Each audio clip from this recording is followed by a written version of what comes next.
2001 से 12 के बीच 2 लाख करोड़ की वक्फ की संपत्ति निजी संस्थानों को हस्तांतरित कर दी 100 साल की लीज पर। माने अल्लाह के नाम पर संपत्ति का दान, पवित्र धार्मिक उद्देश्यों के लिए संपत्ति का दान। मान्यवर वक्फ का समकालीन अर्थ, अभी जो अर्थ हम समझ रहे हैं, वो इस्लाम के दूसरे खलीफा श्री उमर के समय में अस्तित्व में आया।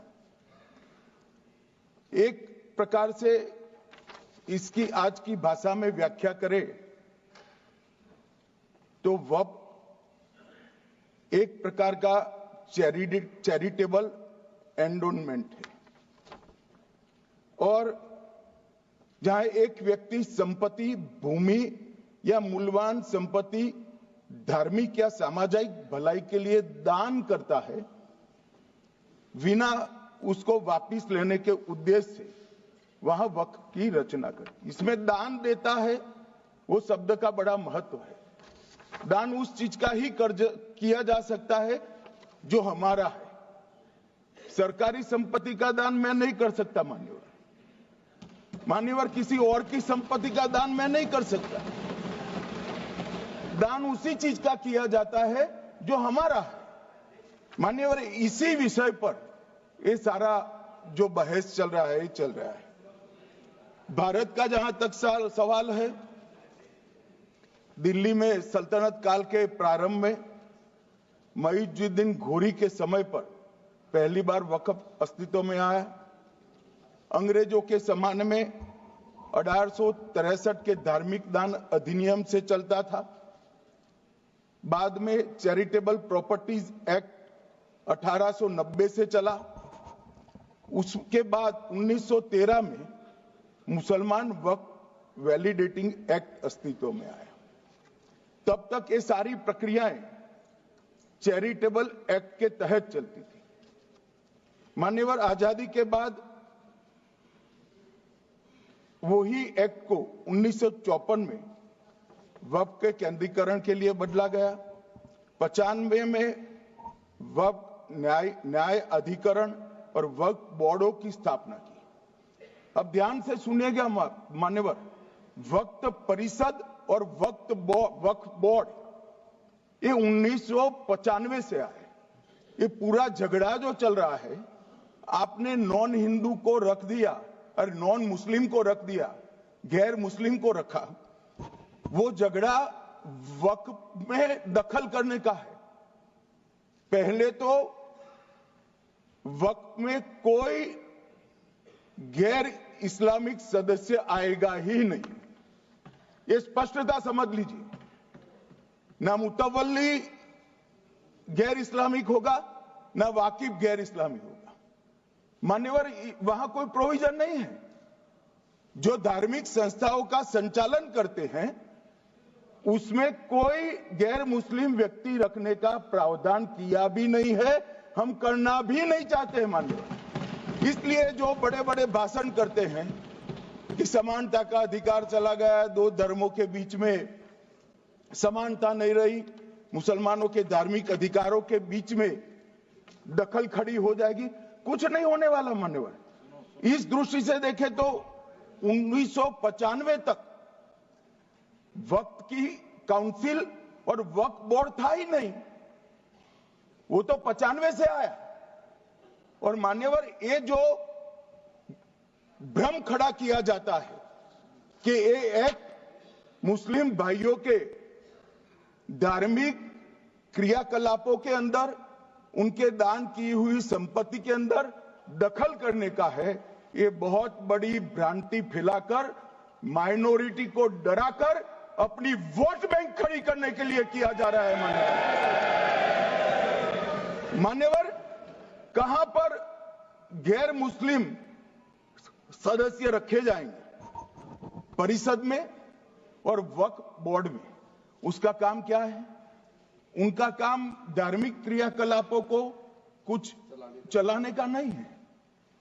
वो शुद्ध रूप से वक्फ का जो कानून दान के लिए किसी ने दी हुई संपत्ति, उसका एडमिनिस्ट्रेशन अच्छे से चल रहा है नहीं चल रहा है, कानून के हिसाब से चल रहा है नहीं चल रहा है, या तो दान जिस चीज के लिए दिया गया, इस्लाम धर्म के लिए दिया गया, गरीबों के भोजन के लिए दिया गया, गरीबों के उद्धार के लिए, वो उद्देश्य के लिए इसका उपयोग हो रहा है नहीं हो रहा है, इसका नियमन करने का काम है मान्यवर।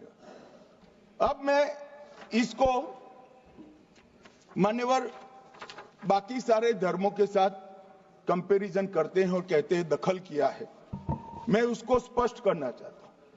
मान्यवर वक्फ जो है वो हमारे यहां ट्रस्ट एक्ट है, इसमें ट्रस्ट है, तो ट्रस्ट के अंदर जो ट्रस्ट को बनाते हैं वो ट्रस्टी होते हैं और एक मैनेजिंग ट्रस्टी होते हैं। वक्फ में वाकिफ होता है, वक्फ होता है और मुतवल्ली होता है, ये सारे इस्लाम के अनुयायी हैं।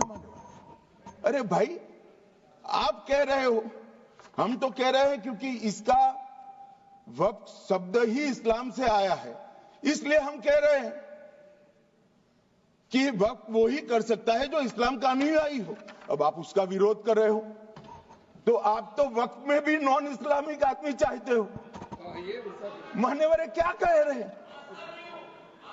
हम इसलिए कह रहे हैं कि वक्फ वो ही कर सकता है जो प्रैक्टिसिंग इस्लाम को प्रैक्टिस करता होगा, क्योंकि मान्यवर इसकी उत्पत्ति ही इस्लाम के सिद्धांतों से हुई। अब मान्यवर वक्फ धार्मिक हुआ, वक्फ बोर्ड नहीं हुआ, वक्फ परिषद भी नहीं हुई। अरे सुनो भाई, मान्यवर ट्रस्ट के अंदर ट्रस्टी जो होते हैं, जो चर्च होगा तो क्रिश्चियन होंगे, पारसी भी होंगे, पारसी के लिए वो ट्रस्ट होगा, तो हिंदू होगा तो हिंदू के लिए। अब चैरिटी कमिश्नर हम कहेंगे कि भाई मुस्लिम क्यों आया? मुझे बताओ, चैरिटी कमिश्नर एक्ट में मुसलमान चैरिटी कमिश्नर बन सकता है या नहीं बन सकता है? उसको ट्रस्ट नहीं चलाना है, उसको चैरिटी के कानून के हिसाब से वो ट्रस्ट चले उसकी देखरेख करनी है। ये धार्मिक नहीं है, ये धर्म का काम नहीं है मान्यवर, ये एडमिनिस्ट्रेटिव वर्क है। और इसलिए तो फिर चैरिटी कमिश्नर हिंदू होगा तो वो क्रिश्चियनों के ट्रस्ट का कैसे देखरेख करेगा? चैरिटी कमिश्नर क्रिश्चियन होगा तो जैनियों के और हिंदुओं के ट्रस्ट का कैसे देखरेख करेगा? अब बताओ कि सारे ट्रस्ट के चैरिटी कमिश्नर अलग अलग बन, देश तोड़ दोगे आप लोग, तोड़ दोगे। हमने साहब, मैं अभी भी आपके माध्यम से, इस सदन के माध्यम से देश भर के मुसलमान भाइयों बहनों को कहना चाहता हूं, आपके वक्फ में एक भी नॉन मुस्लिम नहीं आएगा, ये एक्ट में ऐसा कोई प्रावधान नहीं। मगर जो वक्फ बोर्ड है और वक्फ परिषद है, उसका काम क्या है? वक्फ की संपत्तियां मान्यवर बेच खाने वाले लोगों को पकड़कर इसके बाहर निकालने का, वक्फ के नाम पर औने पौने दाम में संपत्तियों को 100-100 साल तक किराए पे देने वाले लोगों को पकड़ना है। वक्फ का जो पैसा होता है, इनकम जो गिरती जा रही है, जिसके माध्यम से माइनॉरिटी का विकास करना है, माइनॉरिटी को आगे बढ़ाना है, इस्लाम धर्म की सारी धार्मिक संस्थाओं को पुख्ता करना है, ये पैसा जो चोरी होता है ना, उसको पकड़ने का काम वक्फ बोर्ड, वक्फ परिषद करे। और मान्यवर वो चाहते हैं कि इनके राज में जो मिलीभगत चली वो चलती रहे, ये नहीं चलेगी, ये नहीं चलेगी। और मान्यवर मैं आज आपको बताना चाहता हूं क्या स्थिति हुई है। मान्यवर सबने कहा, रिपीटेशन भी होगा, परंतु मैं कहना चाहता हूं मान्यवर कि वक्फ के 2013 में जो अमेंडमेंट्स आए, अब बिल किरण भाई का है, मगर मैं कह सकता हूं कि वक्फ का 2013 का अमेंडमेंट न किया होता तो ये बिल लाने की शायद जरूरत न पड़ती। सब कुछ अच्छा चलता था, 14 में चुनाव आने वाला था, 13 में रातों रात तुष्टीकरण करने के लिए वक्फ कानून को एक्सट्रीम बना दिया गया। और मान्यवर, इसके कारण क्या हुआ? इसके कारण दिल्ली लुटियन की 123 वीवीआईपी संपत्ति कांग्रेस सरकार ने जब चुनाव मुहाने पर थे, 25 दिन दूर था, वक्फ को देने का काम कर दिया। दिल्ली वक्फ बोर्ड ने उत्तरी रेलवे की भूमि वक्फ के नाम घोषित कर दी। हिमाचल में वक्फ की संपत्ति बताकर उस पर अवैध मस्जिद बनाने का काम किया। 250 हेक्टेयर क्षेत्रफल वाले 12 गांव पर वक्फ का स्वामित्व हो गया तब तमिलनाडु में। और मान्यवर, तमिलनाडु के 1500 साल पुराने तिरुचेंदुरई मंदिर की 400 एकड़ भूमि को वक्फ की संपत्ति घोषित कर। ये जब मंदिर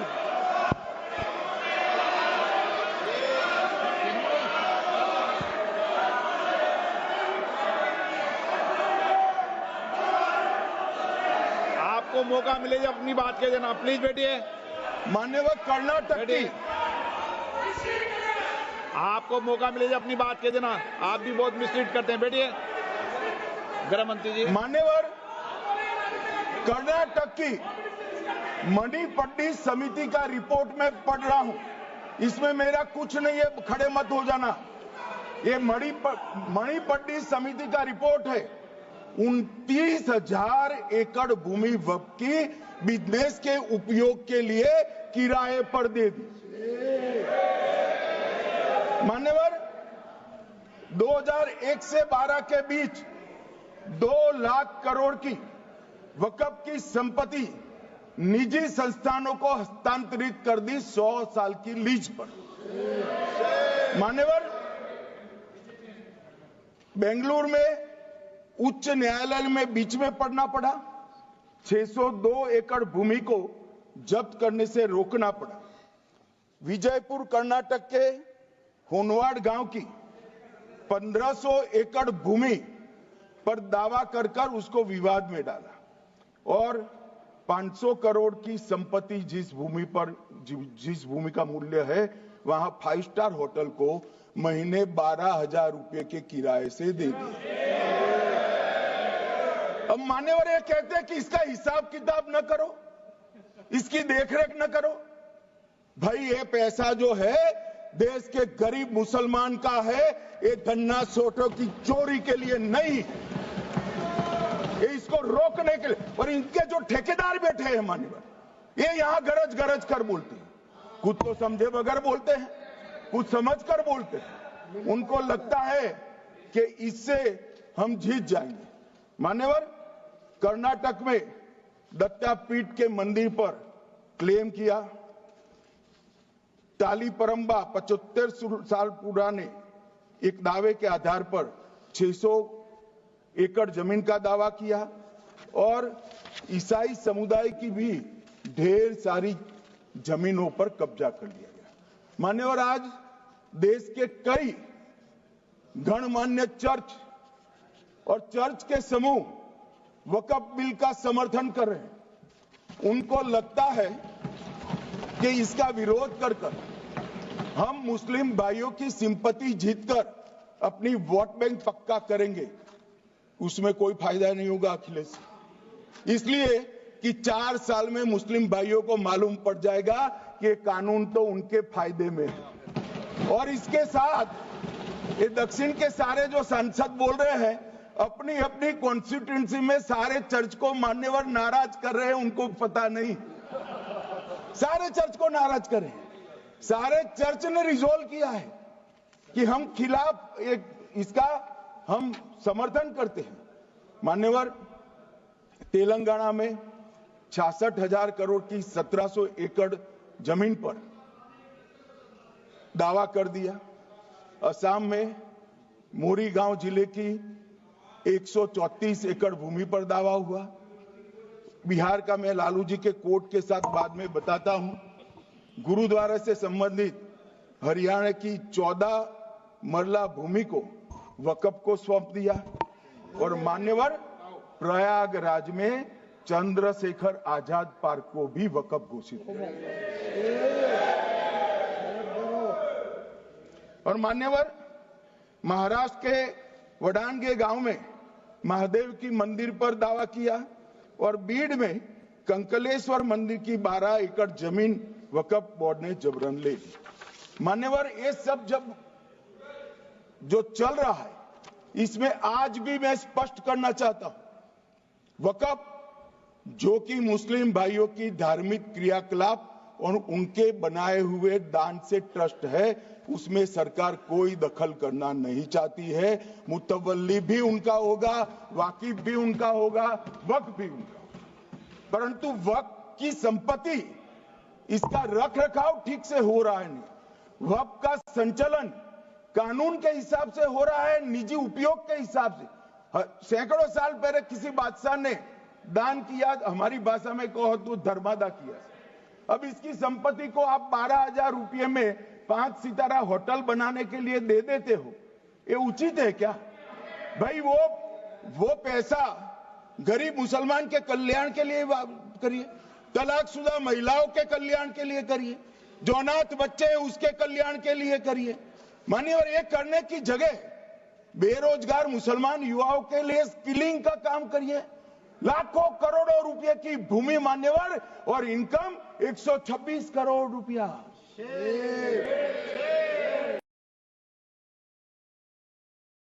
रेलवे की जितनी जमीन है जिसमें हजारों करोड़ लाखों करोड़ का रेलवे का कारोबार चलता है, इतनी भूमि वक्फ के पास है और इनकम 126 करोड़ रुपए। मान्यवर कहते हैं कि इनकम का क्या उद्देश्य है?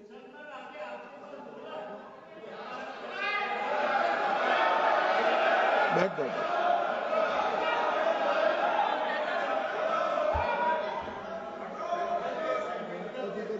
मान्यवर मैं दादा की टेंशन समझ रहा हूं, ये बंगाल के मुसलमान भी सुन रहे हैं तो उनको टेंशन होना स्वाभाविक है। मान्यवर लालू प्रसाद जी, आज आरजेडी के सारे सदस्य बोले जब 2013 का अमेंडमेंट आया, मैं लालू जी का तो पूरा पढ़ना चाहता हूं, बाकी सदस्यों का सिर्फ टोकन पढ़ूंगा। लालू जी ने क्या कहा? मैडम, सरकार जो यह संशोधन विधेयक पेश किया है, सरकार की पहल का हम स्वागत करते हैं। शाहनवाज हुसैन जी और अन्य माननीय सदस्यों ने अपनी बातों को यहां रखा, मैं उसका समर्थन करता हूं।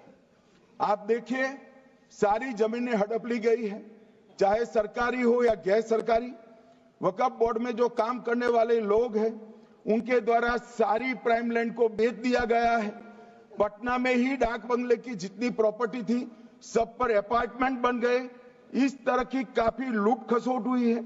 हम संशोधन विधेयक तो आपको अंत में लाए हैं, समर्थन करते हैं, लेकिन मैं चाहता हूं कि भविष्य में आप कड़ा कानून लाइए और ये जो चोरी करने वाले लोग हो उनको जेल की सलाखों के पीछे डालिए। अब साहब लालू प्रसाद की इच्छा इन्होंने तो पूरी नहीं की, नरेंद्र मोदी जी ने पूरी कर दी। ये लालू जी ने कहा था एक कड़ा कानून लाइए। मान्यवर शरीफुद्दीन शरीफ उन्होंने कहा मंत्री जी समझते हैं कि शायद इससे मुसलमानों का वोट मिल जाएगा, लिहाजा मुसलमान लोगों ने भी खुद ही तबाही मचाई है, इसलिए मैं गुजारिश करूंगा कि इसके लिए आप सख्त कानून बनाइए, उनके हाथों में हथकड़ियां पहनाइए और जो उनके कब्जे किए हैं वो जमीनों बेचकर गरीब और तलाकशुदा मुस्लिम बहनों का कल्याण करिए। इसके बाद श्री हमीदुल्लाह सैयद लक्षद्वीप से थे, उनका भी इसी टोन का भाषण है। और मान्यवर मैं आज की बात नहीं कर रहा हूं, 2013 का जो बिल कांग्रेस पार्टी लेकर आई, इसके विरोध में इनके समर्थकों ने जो कहा था मान्यवर ये है। और क्या होगा भाई इससे? पारदर्शी ऑडिट होगी, आज ऑडिट ही नहीं हो रही। रिपोर्ट ऑनलाइन जमा करने की सिस्टम नहीं है, वो होगी, रिपोर्ट देनी पड़ेगी, बैलेंस शीट जमा करनी पड़ेगी, ऑडिट होगी। कैग के रिटायर्ड ऑफिसर ऑडिट करेंगे और मान्यवर पारदर्शिता आएगी। इससे क्यों डरना चाहिए किसी को? पारदर्शिता से क्यों? और वक्फ बोर्ड और वक्फ परिषद, इसका कोई ऑर्डर, हम ऐसा नहीं लिख रहे हैं कि कोर्ट में नहीं जा सकते। आपने तो कर दिया था कि एक ऑर्डर को कोई कोर्ट में चैलेंज ही नहीं कर सकता। पूरा संविधान वहां समाप्त कर दिया मान्यवर। और मान्यवर, हम तो इसको कहते हैं कि कोई भी चैलेंज कर सकता है कायदे की अदालत में। इस देश में संविधान का राज है। ग्रीवेंसेस जिसका भी हो कोर्ट में जा सकता है। 2013 में जिसकी भूमि हड़पी, इसके ग्रीवेंसेस को भी कोर्ट के फोरम से बाहर करने का पाप एक कांग्रेस पार्टी ने किया। मान्यवर, एक अफवाह और फैला रहे, प्रोस्पेक्टिव इफेक्ट से आ रहा है। मैं स्पष्ट कर देना चाहता हूं, इस सदन में बोलने के वक्त जिम्मेदारी के साथ बोलना चाहिए। अगर ये कानून का पहला पेज और तीसरी तक धाराएं भी पड़ी होती तो इसमें स्पष्ट लिखा है, ये कानून का अमल जिस दिन पारित होने के बाद भारत सरकार नोटिफिकेशन बाहर निकालेगी, उस दिन के बाद होगा। मतलब रिट्रोस्पेक्टिव इफेक्ट नहीं है, मगर मुस्लिम भाइयों को डराया जा रहा है कि रिट्रोस्पेक्टिव इफेक्ट से आएगा। मान्यवर, ये कह रहे कलेक्टर क्यों रखा है? मुझे एक बात बताओ भाई, जो बता सकते हैं। अगर किसी मंदिर के लिए जमीन खरीदनी है तो जमीन की मालिकी किसकी है वो हमारे देश में कौन तय करता है? सबको मालूम है, कलेक्टर करता है सर, रेवेन्यू ऑफिसर वही है। तो अगर वक्फ की भूमि जो वक्फ कर रहा है उसकी है या नहीं है, इसकी जांच कलेक्टर करे तो इसमें आपत्ति क्या है? वक्फ तो दान है भाई, और दान अपनी संपत्ति का किया जा सकता है, किसी और की संपत्ति का नहीं किया जा सकता। गांव में कोई बेचारा अमेरिका गया है 4 महीने पढ़ने के लिए, घूमने के लिए, आता है तो कि वक्फ घोषित हो गया। कोई कारोबार करने के लिए दिल्ली आया, आता है तो कि वक्फ घोषित हो गया।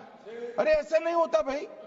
कलेक्टर को पूछना पड़ेगा सरकारी संपत्ति है या नहीं है, इसकी जांच करनी चाहिए या नहीं करनी चाहिए। ढेर सारे मंदिर बनते हैं, बने भी है, बनेंगे भी। ढेर सारे चर्च बने हैं, गुरुद्वारे बने हैं। सरकारी संपत्ति पर बन सकते हैं क्या? नहीं बन सकते मान्यवर। जहां वक्फ की घोषणा होती है वो भूमि सरकारी है या नहीं है वो सत्यापित करना ही चाहिए, और कलेक्टर के अलावे इसको कोई सत्यापित नहीं। मान्यवर, इन्होंने मैंने पहले भी बताया मान्यवर, कोर्ट को भी रास्ते से निकाल दिया। मैं बाद में बात करता हूं मान्यवर, ये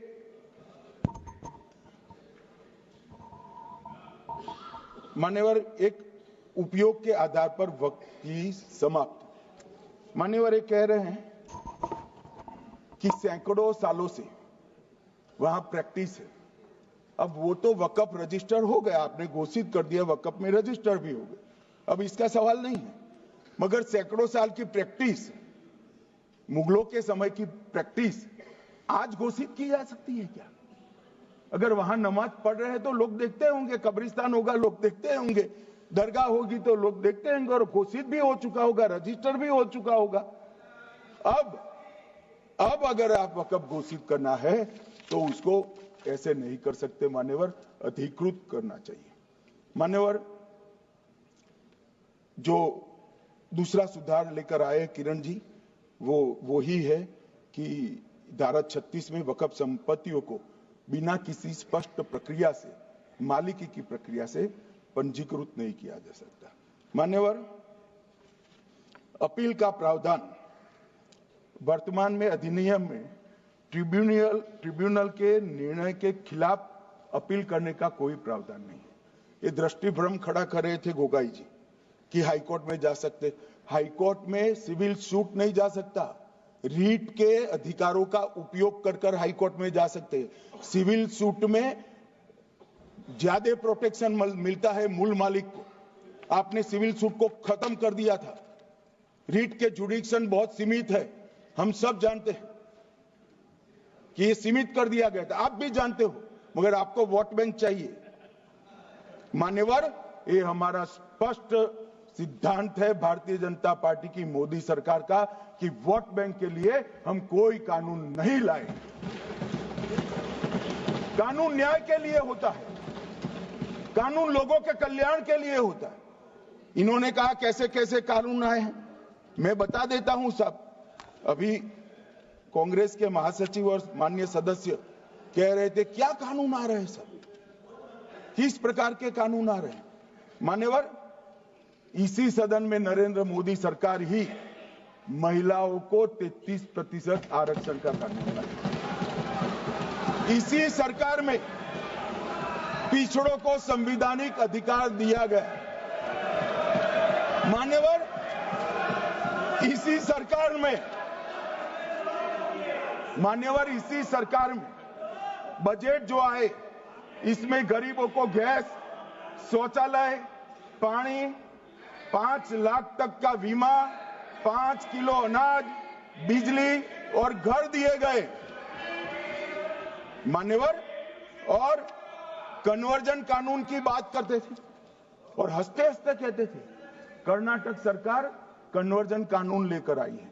सबसे पहला कन्वर्जन कानून उड़ीसा और मध्य प्रदेश में कांग्रेस सरकार लेकर आई, मगर उस वक्त कांग्रेस सरकार तुष्टीकरण की नीति पर नहीं चलती थी, महात्मा गांधी के सिद्धांतों पर चलती थी। मध्य प्रदेश और उड़ीसा में सबसे पहला कन्वर्जन के खिलाफ कानून कोई लाया तो कांग्रेस पार्टी लाई, और मुझे गर्व है मेरी पार्टी की सरकारें कन्वर्जन पर कानून लाती। मान्यवर, सबको अपना धर्म का अनुसरण करने का अधिकार है, कोई शौक से करे, मगर लोभ, लालच, भय, इससे धर्म परिवर्तन नहीं कराया जा सकता। किसी गरीब के पास खाना नहीं है, खाना देकर उसका धर्म बदला दोगे? कोई थोड़ा कम पढ़ा लिखा व्यक्ति है, उसका धर्म बदला दोगे? ऐसे नहीं होगा मान्यवर।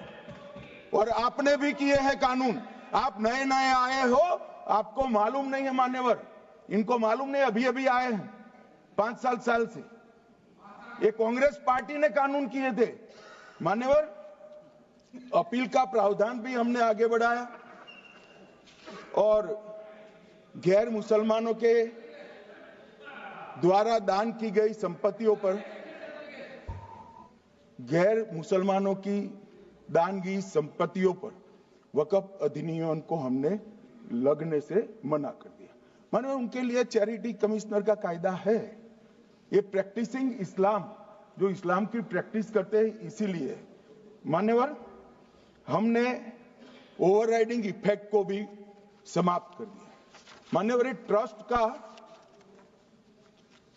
नियमन करने का जो कानून होता है, जैसे चैरिटी कमिश्नर के कानून में कोई ओवरराइडिंग इफेक्ट नहीं है। जहां क्लासेस आते हैं वहां ओवरराइडिंग इफेक्ट होती है। यहां ओवरराइडिंग इफेक्ट इसलिए दिएगी कि आप जिसकी संपत्ति हड़पी जाएगी उसको कोर्ट से जाने से रोकना चाहते थे, इसलिए ओवरराइडिंग इफेक्ट जो हमने मान्यवर निकाल दिया है। मान्यवर, एक ऐसी चर्चा लेकर आए कि चर्चा नहीं, मैं आपको बताना चाहता हूं 2013 में जो अमेंडमेंट बिल आया, जिसके कारण ये बिल लाना पड़ा, वो बिल में कुल मिलाकर 5.4 घंटे चर्चा हुई थी, 5.5 घंटे दोनों सदन मिलाकर, और इस बिल में दोनों सदन मिलाकर 16 घंटे चर्चा हो रही है मान्यवर, 16 घंटे। इसके अलावे हमने डिमांड किया समिति बनाओ, समिति भी बनाई, 38 मीटिंगें हुई, 113 घंटे चर्चा हुई, 284 हितधारक बनाए गए, वक्फ बोर्डों की संख्या जो उपस्थित वक्फ बोर्ड भी हुए राज्यों के 25 हुए, राज्य सरकार के प्रतिनिधि 15 राज्य सरकारों के आए, सांसद 8 हुए, विधायक विधान परिषद 7 हुए, और अध्ययन दौरे 3 किए गए, और अल्पसंख्यक आयोगों को भी 5 बुलाया गया। ये सबसे 92.68 लाख करीब 1 करोड़ सुझाव देश भर से ऑनलाइन आए, इसकी मीमांसा कर ये कानून बना है। आप ऐसे इसको खारिज नहीं कर सकते हो पूरी प्रक्रिया को। आप जो कर रहे हैं 5.5 घंटे की प्रक्रिया, ये बहुत लोकतांत्रिक प्रक्रिया है और हम 16 घंटे चर्चा करते हैं कि चर्चा आपके अनुरूप चर्चा नहीं हो सकती।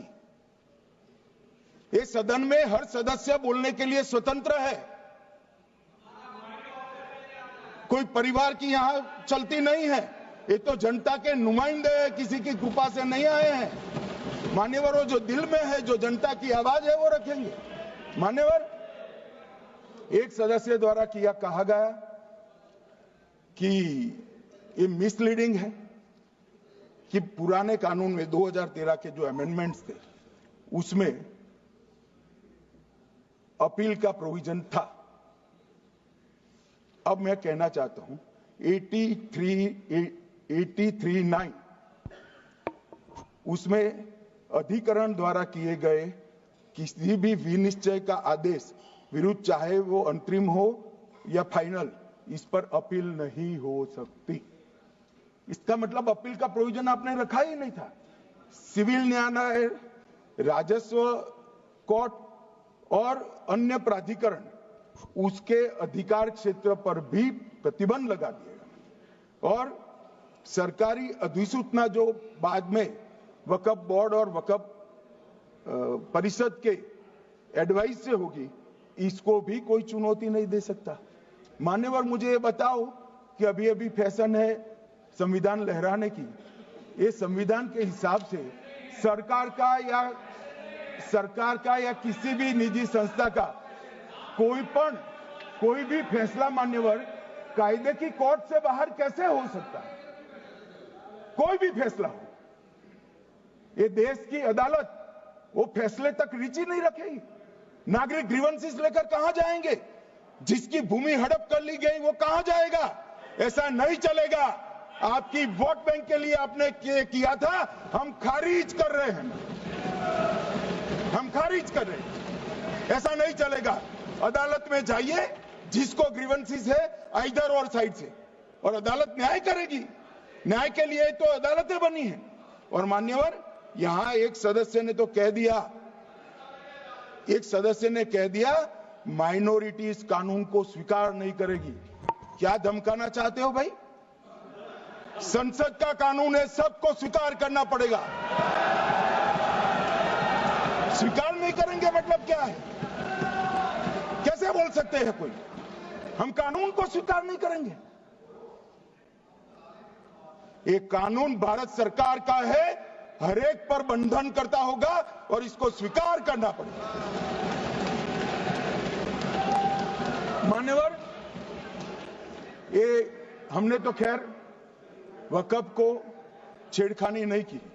वक्फ बोर्ड और वक्फ परिषद के अंदर बदलाव किया है, मगर वक्फ के लिए भी क्या क्या जजमेंट आए।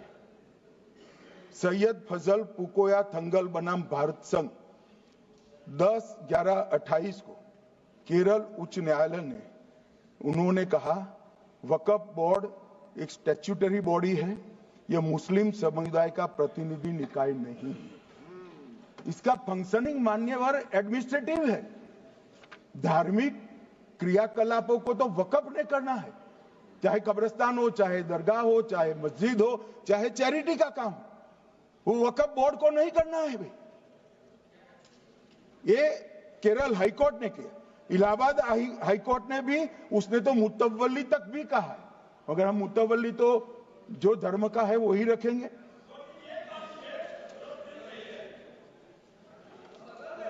मान्यवर, इन्होंने कहा एक मुतवल्ली के कर्तव्य विशुद्ध रूप से धर्म निरपेक्ष कैरेक्टर है, मगर हम मुतवल्ली को छू नहीं रहे।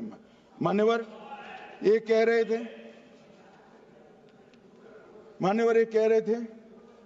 कि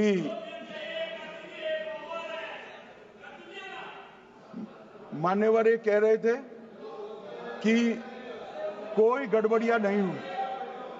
मान्यवर,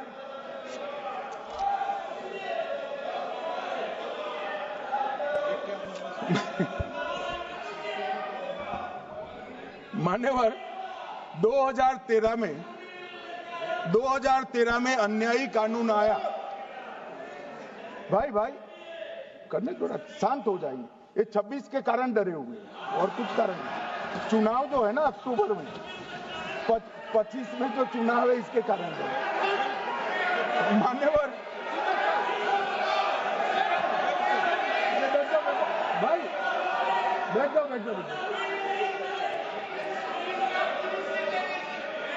मान्यवर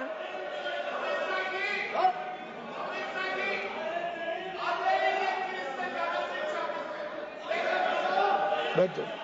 बंगाल में आकर कहूंगा ये राजनीतिक हिसाब किताब का अखाड़ा नहीं है। छाती पर ठोक कर कहूंगा ज्यादा सीट आएंगे।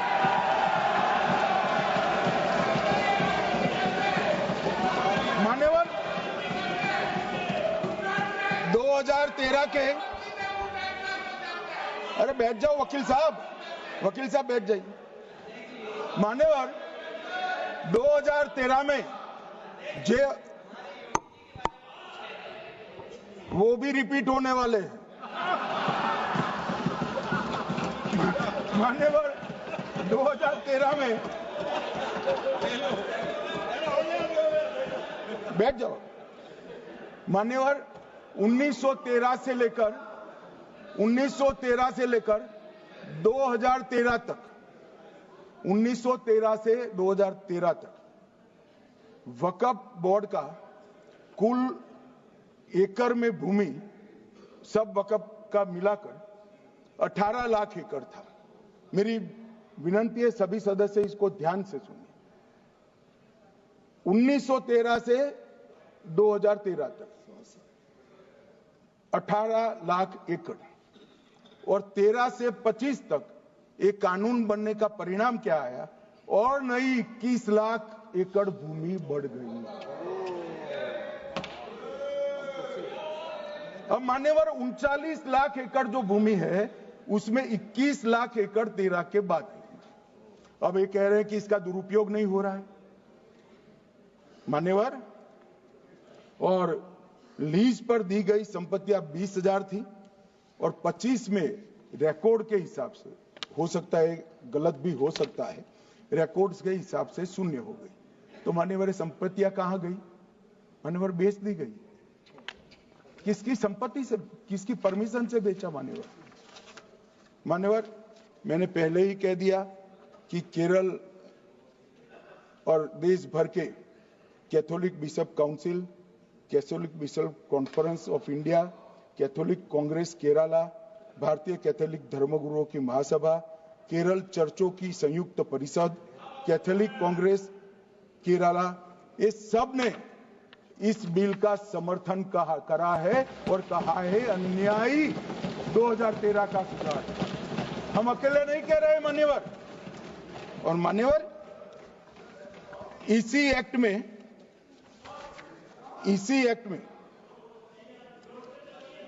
हमने एक बात कही कि जो योगदान था वक्फ बोर्ड का वो 7% से घटाकर 5% कर दिया। मान्यवर अब ये जो कह रहे हैं ये मुसलमान भाइयों के हित में कह रहे हैं जिसका विरोध कर रहे हैं या अहित में? अगर 7 से 5% हमने कम किया तो ये कहां जाएगा?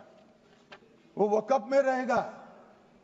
वक्फ बोर्ड का कम किया है। जो मस्जिद चल रही है उसको हमने 2% बढ़ाया है। ये उल्टा समझ रहे हैं मान्यवर। ये बिल जमीनों की सुरक्षा प्रदान करेगी मान्यवर। किसी की जमीन अब घोषणा मात्र से वक्फ नहीं बनेगी, उसको प्रोटेक्शन मान्यवर। पुरातत्व विभाग और एएसआई की जमीन को हम सुरक्षा देंगे। आदिवासी भाइयों की शेड्यूल 5 और शेड्यूल 6 की जो जमीन है वो सुरक्षित हो जाएगी। निजी संपत्ति जो आम नागरिकों की है वो भी सुरक्षित हो जाएगी। और वक्फ करने के लिए स्वामित्व को दान तो साहब अपनी संपत्ति का ही कर सकते हैं, गांव की संपत्ति का दान नहीं कर सकते। तो वक्फ निजी संपत्ति से ही स्वामित्व के बगैर नहीं हो पाएगा। इसमें पारदर्शिता लाने के लिए सूचना की प्रक्रिया को दाखिल किया गया है। वक्फ बोर्ड की वक्फ की जो संपत्ति घोषित करने की अधिकार थे उसको समाप्त कर दिए, कलेक्टर से सर्टिफाइड कराना पड़ेगा और नए वक्फ पारदर्शी तरीके से पंजीकृत भी करने पड़ेंगे। रजिस्ट्रेशन के बगैर कोई संस्था नहीं चल सकती। और मुस्लिम ट्रस्ट अब तक के जो है उसको हमने इस जो माफ करना कई सारे ऐसे मुसलमान भाई हैं जो वक्फ के कानून को अंदर दायरे में आना नहीं चाहते।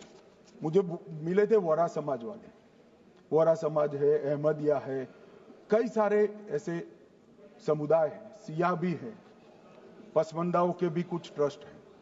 वो सभी को मैं एक आनंद का समाचार देना चाहता हूं, अब मुसलमान भी ट्रस्ट एक्ट के अंदर अपना ट्रस्ट रजिस्टर करा सकता है।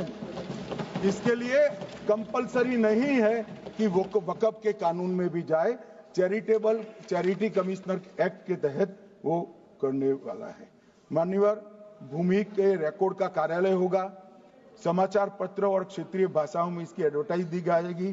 ढेर सारे प्रावधान मान्यवर इसके अंदर किए हैं। महिला, सिया, पसमंदा, वोरा, अहमदिया उनका हमने समावेश किया ही है।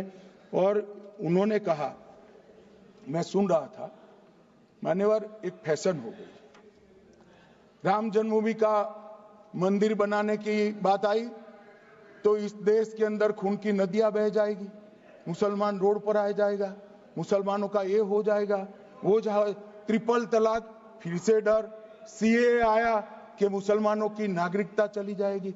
जिन जिन ने भाषण किया है, एक मुसलमान की नागरिकता गई है तो बता दो। मुसलमान भी जानता है। और मैं तो आपके माध्यम से देश के मुसलमानों को अपील करना चाहता हूं, मान्यवर, मैंने बहुत झेला है। ये कहते थे कि सीए कानून मुसलमानों की नागरिकता लेने 2 साल हो गए, एक भी मुसलमान की नागरिकता गई है तो सदन के पटल पर रखी। कितना झूठ फैलाया इन्होंने। मान्यवर, धारा 370 हटाई, ये कह रहे थे मुसलमानों का ये हो जाएगा, वो हो जाएगा, फिर से उमर अब्दुल्ला जीत कर आज शासन करें। आतंकवाद समाप्त हो गया, विकास शुरू हो गया, पर्यटन बढ़ गया। मान्यवर, एक कांग्रेस पार्टी और उसके साथियों ने मुसलमान भाइयों को डरा डरा कर अपनी वोट बैंक खड़ी करने का काम किया। हम नहीं डरा रहे मुसलमानों को, आप डरा रहे हो भाई। आप कह रहे हो ये हो जाएगा। मैं कहता हूं इस देश के नागरिक को किसी भी धर्म का हो कोई आंच नहीं आएगी। मान्यवर, ये नरेंद्र मोदी सरकार का सोच। मान्यवर,